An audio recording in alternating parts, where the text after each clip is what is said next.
Lahir di Saudi, fanatik Islam, tapi Yesus temui aku lewat mimpi. Stay di sini di Kesaksian Luar Negeri Podcast. Aku lahir dan dibesarkan di Arab Saudi. Seperti yang engkau tahu, Arab Saudi sangat erat kaitannya dengan Islam, dianggap sebagai pusat agama Islam. Aku tinggal tidak jauh dari Mekah, hanya sekitar 1 jam perjalanan. Di Mekah Nabi Islam dipercayai lahir, menerima wahyu pertamanya pada usia 40 tahun dan tinggal selama 13 tahun pertama masa pelayanannya sebelum pindah ke utara ke kota lain, tempat di mana dia dimakamkan dan menghabiskan 10 tahun terakhir hidupnya. Semua ini untuk menunjukkan bahwa Islam benar-benar menjadi pusat kehidupan di Arab Saudi. Hukum syariah dijadikan sebagai konstitusi negara dan semua aspek kehidupan sangat dipengaruhi oleh agama. Dengan budaya dan lingkungan seperti itulah aku tumbuh besar, yaitu di era tahun 70-an, 80-an, dan 90-an. Sekarang keadaannya mungkin sudah mulai sedikit lebih terbuka, tapi Islam tetap jadi bagian dari budaya Saudi. Dan selama itu tidak pernah sekalipun aku meragukan Islam. Islam memposisikan dirinya seolah-olah sebagai akhir dari semua agama. Aku menyebutnya sebagai psikologi finalitas. Islam mengklaim bahwa Islam adalah agama terakhir dari Tuhan yang diturunkan kepada umat manusia melalui nabi terakhir dengan pesan terakhir. Dan ketika seseorang sudah terkunci dengan pola pikir seperti itu, akan sangat sulit baginya untuk mempertimbangkan sesuatu yang sudah ada sebelum Islam. Muslim percaya bahwa Yesus hanyalah seorang nabi dan bahwa kekristenan hanyalah agama sebelum Islam. Aku suka menggunakan analogi ini karena biasanya nyambung dengan banyak orang. Bayangkan hari ini engkau punya iPhone 16. Lalu aku datang dan berkata, "Hei, aku punya iPhone 4. Mau tukar tidak?" Tentu saja engkau akan menjawab, "Tidak mau." Nah, ketika kita memperkenalkan kekristenan kepada seorang muslim sebagai sebuah agama, mereka pikir kita sedang menawarkan sesuatu yang lama, sesuatu yang usang kepada mereka. Itu sebabnya kita perlu menekankan bahwa kekristenan bukanlah suatu agama, melainkan suatu hubungan yang dipulihkan oleh Sang Juru Selamat Yesus Kristus. Dalam kasusku sendiri, aku tidak pernah mendengar Injil saat masih di Saudi. Tidak pernah ada yang mendekatiku untuk memberitakan Injil kabar baik. Mungkin ada misionaris, tapi situasi saat itu tidak memungkinkan mereka berbicara kepadaku. Mungkin karena aku terlihat sangat religius, sangat fanatik, jadi mereka takut aku akan melaporkan mereka ke otoritas.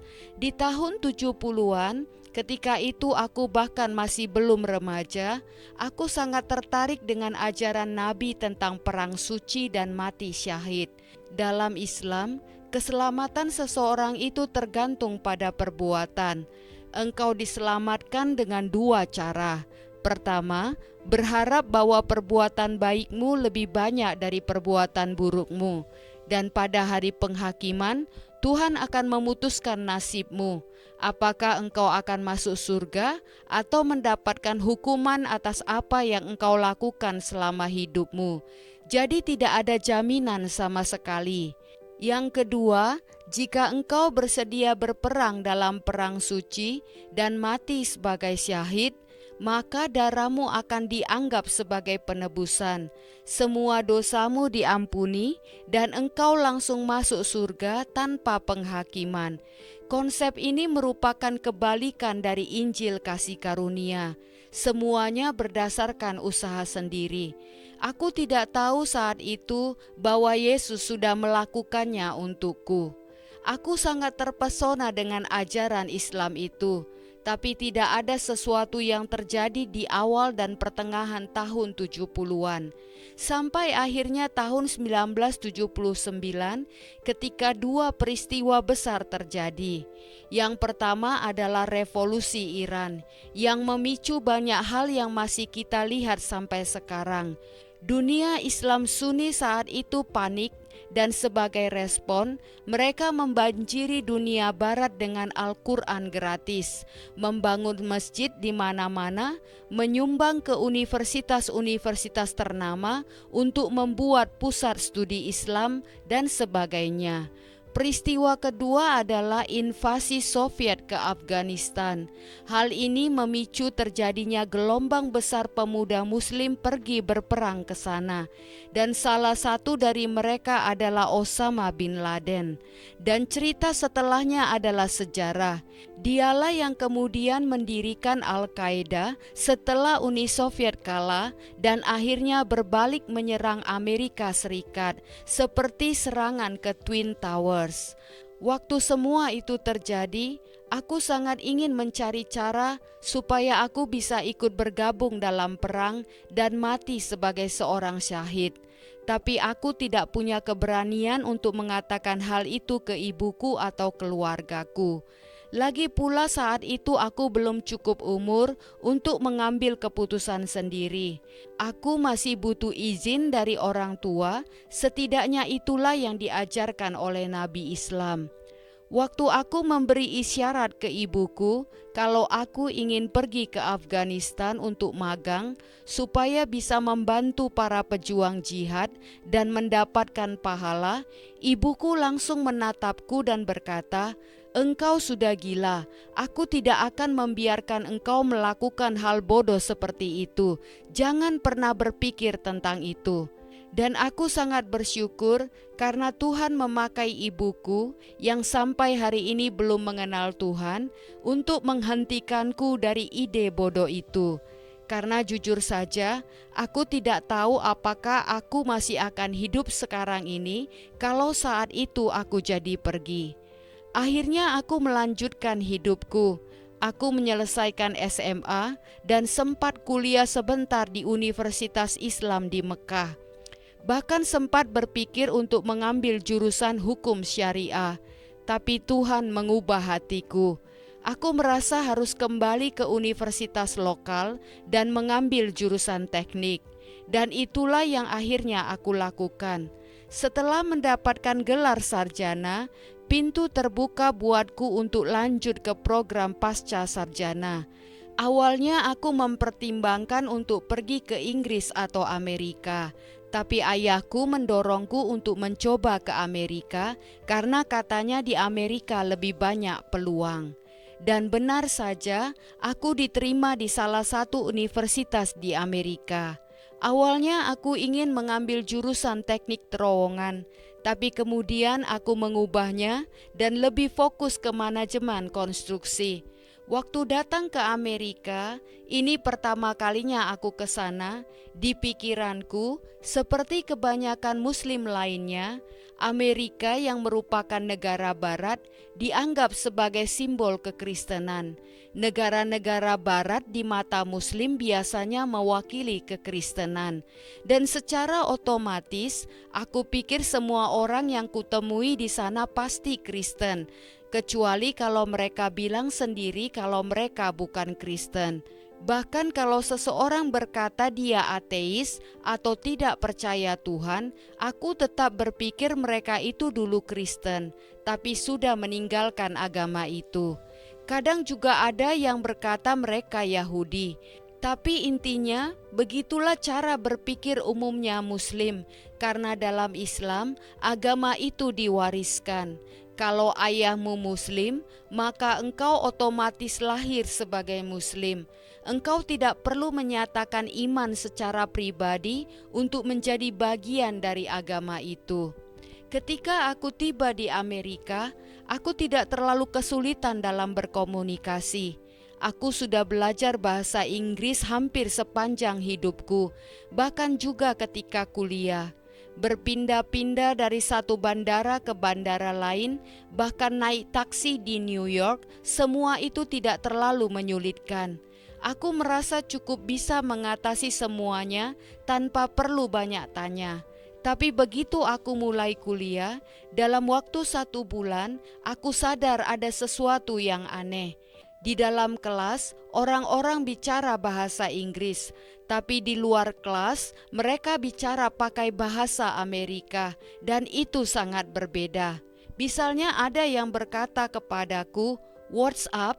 dan aku langsung melihat ke atas. Aku tidak tahu maksudnya apa. Mereka sering bertanya hal-hal seperti itu, dan aku pikir, wah kayaknya ada sesuatu di atas yang aku tidak tahu.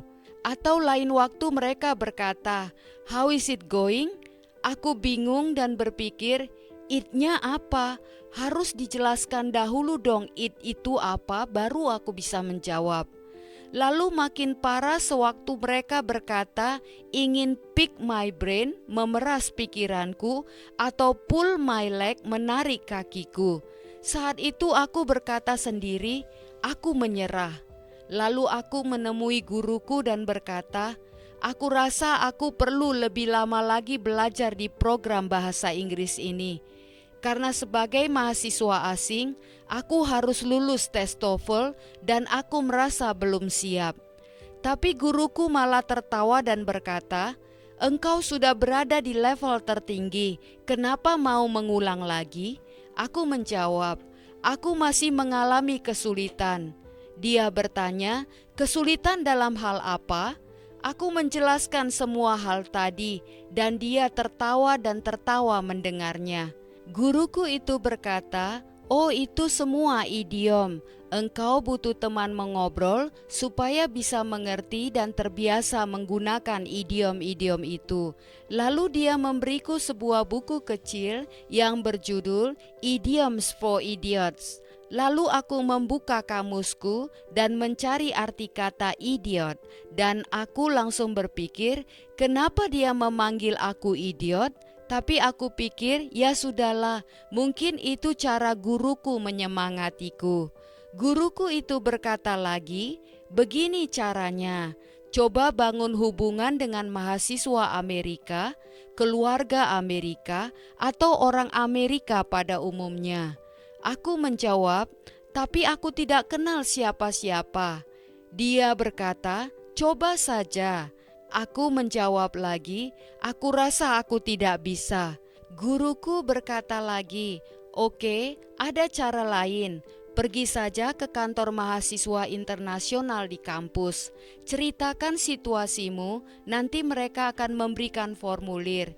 Isi formulir itu dan mereka akan mencarikan teman mengobrol buatmu.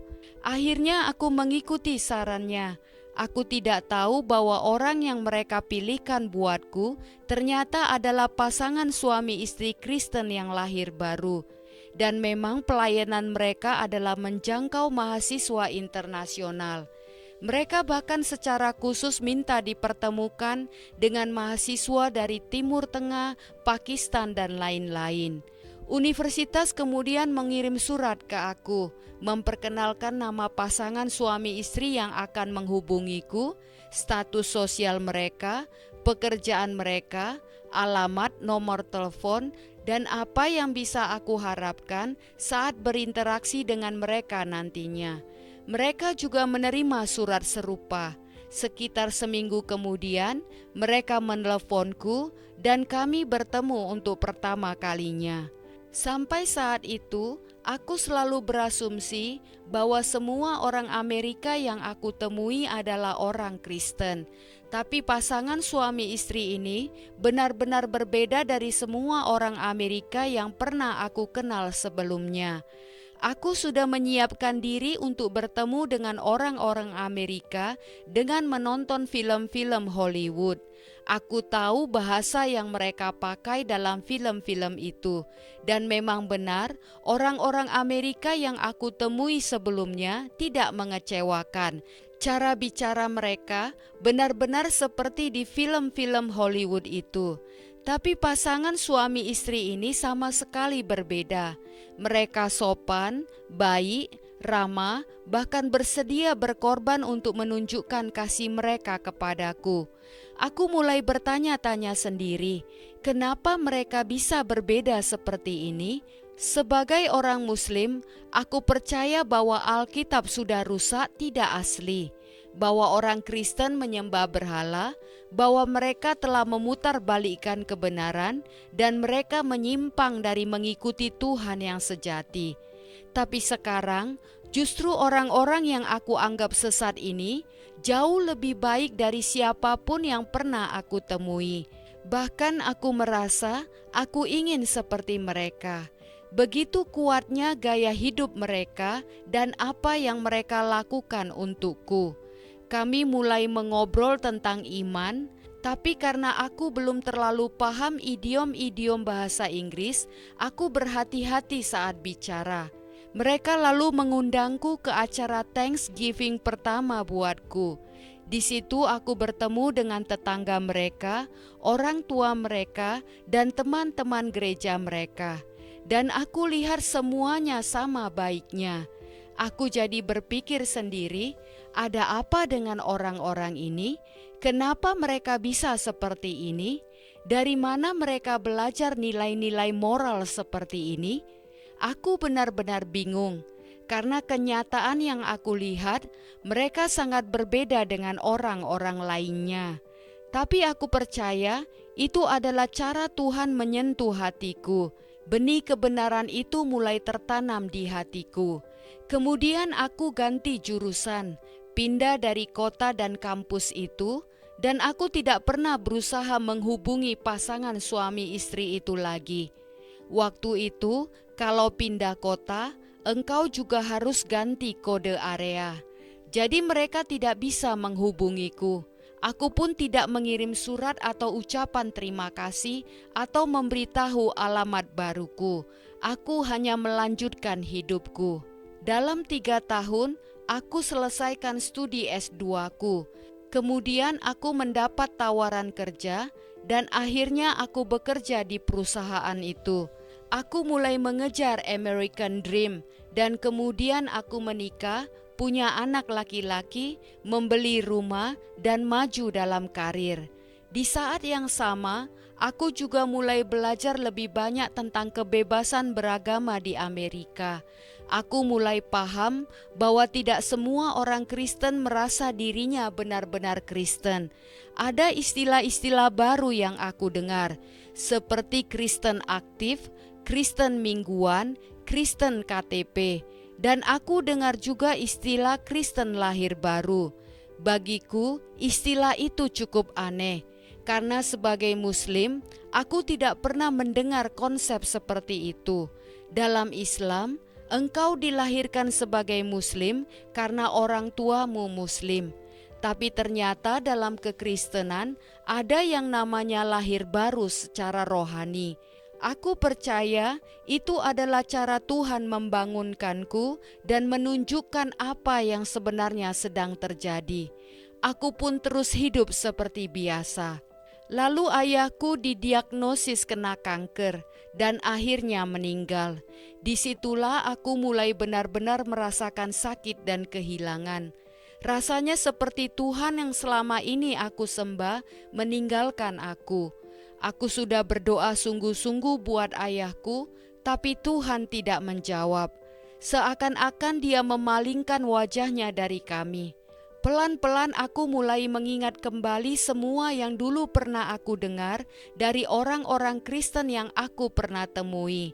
Saat itu aku juga mulai dekat dengan satu pasangan suami istri lain. Mereka juga Kristen lahir baru. Kami sering berdiskusi secara mendalam.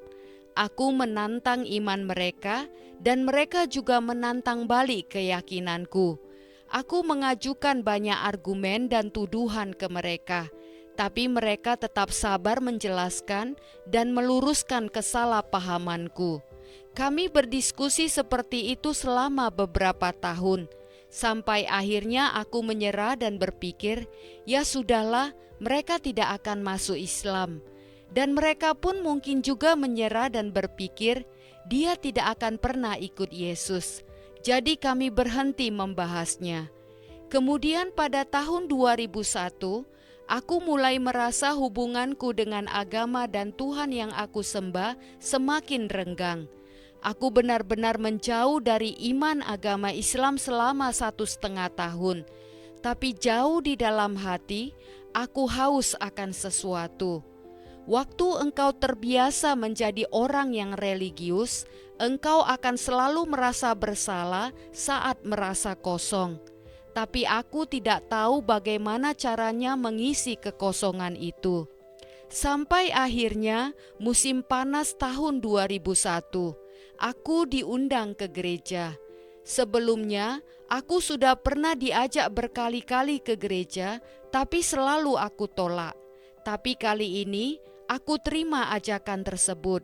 Alasanku sederhana, aku akan datang, mendengar apa yang mereka ajarkan, lalu aku akan pakai itu untuk menyanggah mereka dan mengajak mereka masuk Islam. Roh Kudus mungkin tertawa akan alasanku itu dan berkata, "Ide bagus, ayo datang saja." Jadi aku datang ke gereja. Aku mendengar Injil kabar baik yang sama seperti yang dulu orang-orang Kristen pernah ceritakan ke aku, tapi kali ini ku dengar dari mimbar gereja. Saat itu pendeta sedang berkhotbah dari Injil Yohanes. Aku masih ingat pendeta itu berkata, "Ini tahun terakhir khotbah dari Injil Yohanes." Ternyata mereka sudah membahas Injil Yohanes selama 5 tahun. Aku langsung berpikir, wah, pasti kitab Yohanes tebal sekali. Aku tanya ke teman yang duduk di sebelahku, mana yang namanya Injil Yohanes? Dia buka Alkitab dan menunjukkan Injil Yohanes kepadaku. Aku lihat-lihat sebentar dan berkata, "Ini sih bisa aku baca dalam waktu setengah jam." Temanku itu hanya menjawab, "Kedalaman firman Tuhan tidak bisa diselesaikan secepat itu." Cukup menarik karena pagi itu aku sarapan bagel di dekat tempat bernama Hope International, dan ternyata disitulah pendeta itu pernah belajar firman Tuhan. Rasanya seperti Tuhan sedang menyusun cerita hidupku dari awal. Aku mulai mendengar firman Tuhan lebih mendalam. Dan lalu terjadilah peristiwa 11 September. Saat itu aku ragu untuk datang ke gereja. Semua orang tahu aku masih seorang Muslim dan berasal dari Arab Saudi. Dari 19 pelaku pembajakan, 15 diantaranya berasal dari Saudi. Jadi aku pikir, wah ini gawat. Kalau aku datang ke gereja sekarang, aku bisa jadi sasaran empuk. Semua orang sedang marah, suasananya emosional. Aku tidak mau mengambil risiko terhadap keselamatanku sendiri kalau aku tetap datang ke gereja. Tapi temanku berkata, tidak, orang Kristen tidak seperti itu. Engkau harus tetap datang. Aku jamin tidak akan ada yang berkata kasar kepadamu. Bahkan kalau ada yang berani macam-macam, kami semua termasuk pendeta akan berdiri membelamu. Akhirnya aku datang ke gereja dan aku sangat bersyukur karena waktu itu pendeta berkhotbah dari Injil Matius, khususnya dari khotbah di bukit tentang mengasihi musuh. Dan itu menjadi paku terakhir di peti matiku. Aku tahu saat itu Tuhan benar-benar mengetuk hatiku. Antara bulan September dan November, aku beberapa kali bermimpi. Dalam mimpi itu, aku meninggal dan berdiri di hadapan tahta Tuhan. Lalu Tuhan bertanya satu hal, "Kenapa engkau menolak anakku?" Jujur, pertama kali bermimpi itu aku bingung. Aku berpikir, pertanyaan apa ini? Aku tidak menyembah Tuhan yang punya anak. Tapi lalu aku sadar ini tentang Yesus, tentang Tuhan dalam Alkitab. Dan mimpi yang sama itu terjadi lagi, seperti tombol replay dipencet, dan kemudian bermimpi lagi. Aku mengerti sekarang, Tuhan sedang berkata kepadaku, "Aku sudah cukup sabar. Sekarang saatnya engkau membuat keputusan. Pilih anakku atau engkau sendirian." Dan aku sangat bersyukur pada bulan November 2001, aku memutuskan untuk percaya dan mengikuti Yesus sebagai Tuhan dan Juru Selamatku. Amin untuk itu. Setelah itu, aku tetap menjalani karirku seperti biasa. Tapi aku mulai sadar, Tuhan sedang menunjukkan panggilan hidupku. Orang-orang mulai tertarik bukan cuma dengan kesaksianku, tapi juga ingin tahu bagaimana caranya menjangkau orang Muslim untuk mengenal Kristus. Dari situlah Tuhan membuka jalan untuk aku mulai belajar, dimuridkan, dan bertumbuh dalam firman Tuhan. Dan pada saat yang sama, aku akhirnya mulai menjalani pelayanan paruh waktu, kadang di hari kerja, kadang di akhir pekan. Sedikit demi sedikit, aku mulai jatuh cinta pada firman Tuhan di tingkat yang lebih dalam.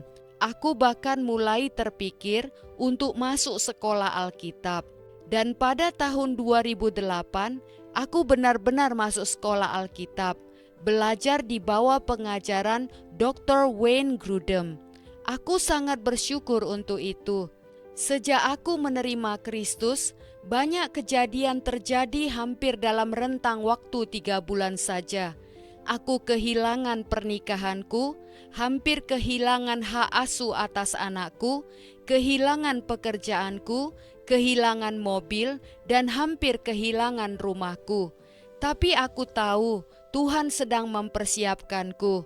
Dia sedang membersihkanku dari cara hidupku yang lama, dari keangkuhanku dan cara berpikir bahwa aku bisa mengandalkan diriku sendiri. Tuhan ingin aku menyadari bahwa aku harus bergantung sepenuhnya kepadanya. Lambat laun, lewat kuasa Tuhan, bimbingan Roh Kudus, dan dukungan orang-orang yang memuridkanku, aku mulai belajar bagaimana hidup berjalan bersama Tuhan, bergantung dan percaya penuh kepadanya. Di masa itu juga, aku mulai berdoa, bertanya apakah Tuhan akan memberikan pasangan hidup yang baru. Awalnya aku pikir itu tidak mungkin terjadi, tapi Tuhan begitu murah hati. Karena 6 tahun kemudian, aku bertemu dengan istriku sekarang, yang dulunya juga seorang Muslim, sama sepertiku. Aku bertemu dengannya di Boston, dan saat itu dia sudah jadi orang percaya. Tuhan menyatukan kami. Kami menikah, dan bulan depan kami akan merayakan ulang tahun pernikahan kami yang ke-17. Kami dikaruniai 2 anak lagi, selain anakku dari pernikahan sebelumnya. Sebelum masuk sekolah Alkitab tahun 2008, aku diundang tampil di sebuah program TV satelit pada tahun 2007 untuk pertama kalinya. Di sana aku membagikan kesaksianku, dan ternyata ada seseorang dari Arab Saudi yang akhirnya menerima Kristus karena tayangan itu. Dan 9 bulan kemudian, hal tersebut diketahui oleh ayah dan saudara laki-lakinya, dan dia dibunuh karena imannya. Peristiwa itu sangat mengguncang hatiku. Itu membuat aku sadar bahwa penganiayaan terhadap orang yang percaya kepada Kristus itu nyata. Orang sungguh-sungguh bisa kehilangan nyawa karena iman mereka kepada Kristus. Tapi di sisi lain, aku juga menyadari sesuatu, bahwa media bisa menjadi jalan pelayanan yang Tuhan inginkan untukku. Awalnya aku hanya mengajar, tapi ternyata lewat media, aku bisa berbicara langsung kepada orang-orang di Arab Saudi tanpa harus datang secara fisik ke sana. Aku mulai jatuh cinta pada pelayanan lewat media. Aku berdoa dan merasa Tuhan memanggilku ke arah ini. Setelah rutin tampil di program berbahasa Arab, aku mulai berdoa agar bisa melayani juga dalam bahasa Inggris. Alasannya jelas, dari sekitar 1,8 miliar Muslim di dunia, hanya sekitar 300 juta yang bisa atau mengerti bahasa Arab. Sisanya 1,5 miliar lainnya tidak. Jadi siapa yang akan menjangkau mereka? Tuhan menaruh kerinduan besar di hatiku untuk melayani orang-orang Muslim yang tidak bisa berbahasa Arab, tapi mungkin bisa berbahasa Inggris. Dan dari situlah pelayanan bahasa Inggrisku dimulai. Pelayanan itu resmi dimulai pada tahun 2011 setelah aku kehilangan pekerjaan di tahun 2010. Waktu itu ekonomi sedang sulit. Engkau pasti ingat krisis properti di tahun 2008 dan berbagai paket stimulus muncul setelahnya. Tapi bisnis konstruksi benar-benar terpukul. Saat itulah aku merasa Tuhan sedang memberiku pilihan. Apakah engkau mau bekerja untukku atau tidak? Padahal 2 tahun sebelumnya, pendetaku sudah berkata kepadaku, engkau harus berhenti jadi insinyur dan mulai melayani Tuhan sepenuh waktu. Tentu saja aku menjawabnya dengan jawaban klasik. Ya, suatu hari nanti setelah aku punya cukup uang, aku akan pensiun baru melayani Tuhan. Dan pendetaku berkata, tidak bisa begitu caranya. Ternyata benar, 2 tahun kemudian aku kehilangan pekerjaanku. Saat itulah aku sadar, Tuhanlah yang akan mencukupi kebutuhanku. Dan ini waktunya untuk mempercayai Tuhan sepenuhnya. Dan sejak tahun 2011, aku tidak pernah menoleh ke belakang lagi. Tuhan selalu baik. Benar selalu ada tantangan untuk imanku, bukan karena Tuhan ingin menyulitkanku, tapi supaya aku dan keluargaku semakin bergantung padanya. Tuhan menunjukkan bahwa Dia punya panggilan dalam hidup kami. Pelayananku mulai berkembang, semuanya berfokus pada pengajaran. Suatu hari aku berpikir, ada yang namanya Zoom, kenapa tidak mulai mengajar lewat Zoom saja? Daripada harus sering bepergian, aku bisa mengajar orang-orang dari mana saja. Awalnya banyak yang ragu dengan metode ini, tapi lalu datanglah pandemi COVID dan semua orang jadi terbiasa dengan Zoom. Sejak itu pelayanan Zoom kami berkembang pesat. Aku memuridkan orang-orang dari dalam dan luar negeri, termasuk dari kampung halamanku Arab Saudi. Ada juga yang aku muridkan secara khusus agar mereka bisa melayani umat Muslim. Pelayanan tersebut sekarang semakin luas karena anugerah Tuhan. Kami memiliki channel YouTube berbahasa Arab dan Inggris, juga aktif di media sosial. Sungguh perjalanan yang luar biasa. Ketika lulus dari sekolah Alkitab tahun 2015, aku sudah belajar bahasa Ibrani dan Yunani. Aku bersyukur pada Tuhan dan bertanya kepada Tuhan, Tuhan, apa yang harus aku lakukan dengan kemampuan ini? Tuhan langsung memberi pekerjaan besar, menerjemahkan Alkitab. Sejak saat itu, aku melayani di bidang penerjemahan. Bahkan istriku berhenti dari pekerjaannya untuk membantu. Inilah yang kami lakukan sekarang untuk Tuhan, melayani orang-orang Muslim khususnya dari Arab Saudi. Kami terus mencari cara agar bisa menjangkau mereka, walaupun risikonya besar bagi mereka maupun bagi kami. Tapi Tuhan sangat mengasihi mereka, dan kami mau menjadi alat Tuhan untuk menjangkau mereka.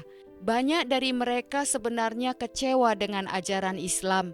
Mereka hanya butuh seseorang yang bisa menjelaskan kebenaran kepada mereka dan membantu mereka bertumbuh dan menjadi dewasa dalam iman.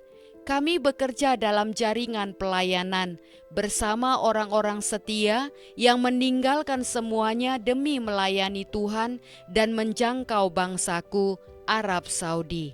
Puji Tuhan, sampai bertemu di episode berikutnya. Tuhan Yesus memberkati kita semua.